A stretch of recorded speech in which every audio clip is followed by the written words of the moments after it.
The MacBook Neo is the kind of product I never expected Apple to make. At first glance, it almost feels anti-Apple. For years, the cheapest MacBooks have usually started at $999 aside from older models like the MacBook Air M1, which sometimes dropped as low as $699 during sales. But the MacBook Neo starts at just $599 for education users. That is a massive $500 less than the new MacBook Air M5. A price hike that should raise a lot of concerns, and honestly it does. But after spending time testing the MacBook Neo, I can say this clearly, it is the most complete laptop I have ever used under $600. It also beats every Windows laptop in its class, and it outclasses most Chromebooks too. For $599 you get a strong aluminum body, a bright and colorful 500 nit display, and a surprisingly fast A18 Pro chip that handles everyday tasks with ease. Web browsing, video playback, casual gaming, and day-to-day productivity all feel smooth. On top of that, the side speakers are far better than you would expect at this price. So what did Apple have to cut to make this happen? Where does the MacBook Neo stand in larger laptop market? And is it actually the right choice for you? Here is my full MacBook Neo review with the real pros and cons laid out clearly. The biggest selling point of the MacBook Neo is its price. Apple clearly worked hard to keep the cost as low as possible while still delivering something that feels like a real MacBook. The starting price is just $599 with an additional $100 discount for education users. That makes this one of the cheapest Macs Apple has ever released. Yes, the Mac Mini M4 launched at a similar price and it is more powerful, but it does not include a display, keyboard or mouse.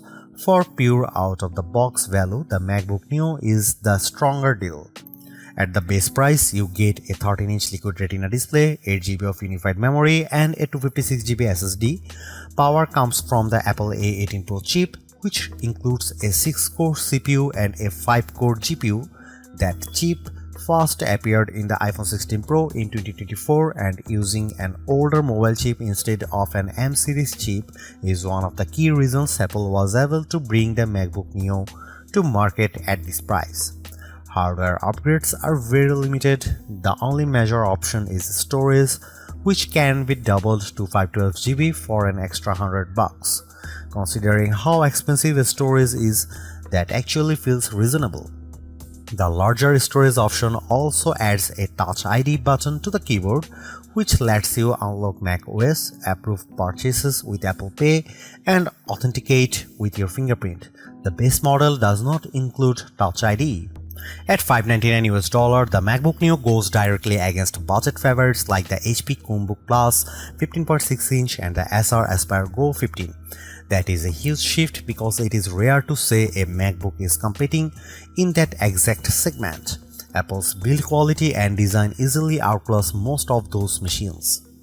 The MacBook Neo also changes the meaning of cheapest Mac. The MacBook Air is no longer the entry point, and that makes the new $1,099 starting price of the MacBook Air M5 feel a little easier to accept, not exactly pleasant, but at least a little more understandable. There is one more detail worth noting. In the UK and EU, the MacBook Neo does not come with a charger in the box, only a USB-C cable. That follows a pattern we have already seen with other devices, and it is likely meant to reduce e-waste. But if you do not already own a USB-C charger, you will need to buy one separately. The A18 Pro chip is one of the biggest reasons the MacBook Neo exists, and it is also one of the most interesting parts of the machine.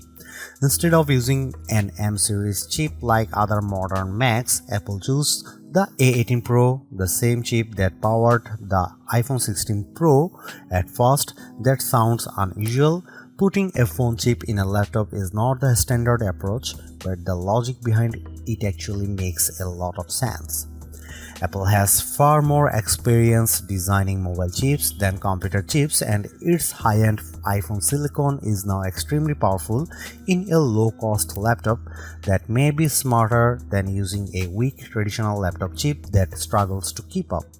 By using an older iPhone chip, Apple lowers the cost without sacrificing too much real-world performance. So why not use an older M chip like the M1? Apple says the A18 Pro has a 16-core neural engine that is better suited for on-device AI tasks, including Apple Intelligent features inside macOS.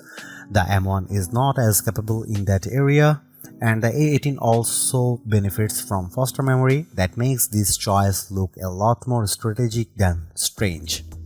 And because the A18 Pro is still a 64-bit ARM-based chip, the MacBook Neo runs full macOS, not a restricted mobile operating system.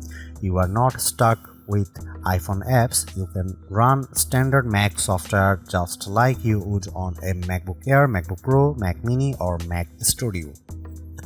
macOS runs well on the Neo, and although it is not as snappy as my MacBook Pro, it still feels impressive for the price. For the best experience though, you should keep expectations realistic and stick mainly to lighter apps. I used built-in tools like GarageBand and Keynote, and both run smoothly. That is the kind of workload this laptop handles best. You can still go beyond that. I installed Steam, which requires Rosetta on non-Intel hardware, and it worked. That shows how open the MacBook Neo is compared with Chromebooks, which are still far more limited in the apps they can run. Some budget Windows laptops also ship with Windows 11 in S mode, which is basically a locked down version of Windows that awkward app restrictions. The MacBook Neo avoids all of that. In practical terms, this makes the Neo much more flexible than a Chromebook or a Windows S Mode laptop. It is also more useful than an iPad Pro in some ways, even though the iPad Pro may be more powerful on paper. The reason is simple: the Neo runs full Mac software, not iPad OS apps. Apple's ecosystem features also work here. You can mirror your iPhone, drag and drop files, make calls, send messages, share your clipboard, and use an iPad as a secondary display. I tested it with the latest M5 iPad Pro, and the setup worked extremely well. That is important because it means the MacBook Neo does not feel like a second-class Mac. You still get the same broad Apple experience as you do on more expensive models, and that is a huge win for a lower cost device. The limits are really about hardware, not software. If you want to do heavy 3D work, advanced video editing, or large creative projects, the MacBook Neo is going to struggle. It is not built for those jobs. The biggest concern is the 8GB of unified memory. That is enough for basic use, but it is not generous by modern standards. And because the memory is unified, it is shared between the system and graphics, which makes multitasking tighter than it would be on a laptop with more memory. During my testing with Safari, Keynote, GarageBand, and a Steam download, all active memory uses climb to around 6.48 GB to 7 GB. That is dangerously close to the ceiling. Once you get too close to the limit, performance starts to dip. There is also no upgrade path for memory, and you cannot just open the laptop and add more yourself. That means the 8GB configuration is something you have to live with for the lifetime of the device. For most students or casual users, that may be fine as long as they keep their workload light. But anyone who likes to jump between many apps or run heavier software should look at the MacBook Air M5 instead, which starts with 16GB of unified memory. Gaming is possible too, but again, expectations matter. I got Cyberpunk 2077 running at a playable 30 FPS using the For This Mac preset. It was not a generous experience because most settings were pushed very low and advanced effects were disabled, but the fact that a $599 fanless laptop can run a game like that at all is impressive. You can also play iPhone and iPad games, which are much better suited to this hardware.